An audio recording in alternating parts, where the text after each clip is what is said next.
So in Jeremiah, all these bad things are happening as a result of their sin. God's punishing them. God's saying, who is wise enough to understand this? Who has been instructed by the Lord and can explain it? Why has the land itself been ruined and laid waste like a desert that no one can cross? You ever seen Israel? It's a desert, or at least it was. But imagine what it was when God prospered them in the land, when the land itself had the blessing of God, how it might have looked compared to what it is now. And God's saying, why has the land been ruined and laid waste like a desert? The Lord said, it is because they have forsaken my law, which I set before them. They have not obeyed me or followed my law. Instead, they have followed the stubbornness of their hearts.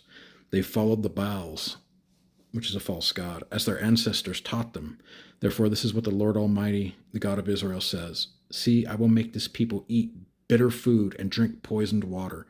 I will scatter them among the nations. Diaspora, again, that neither they nor their ancestors have known, so to foreign lands, and I will pursue them with the sword until I have made an end of them. You think about World War II and Hitler. The Jews were scattered all around the nations, and these Jews, or the Nazis at that time, were going around hunting them down at all these various countries around Europe. It's basically the same, and this is back, 2,500 years ago. The same was happening then. The same happened World War II. And it's setting the stage for bringing them back. But even then, during the time of Jeremiah, they were rebellious. They have a pattern and a history of repeated idolatry and sin and disobeying God. When way back in the time of Moses, they agreed to follow the laws of God. So God made them his people. So the people agreed through Moses to the laws set before God.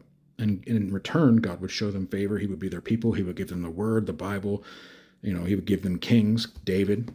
And through David and the promise of Abraham would come the Savior who would sit on the throne of David forever, Jesus.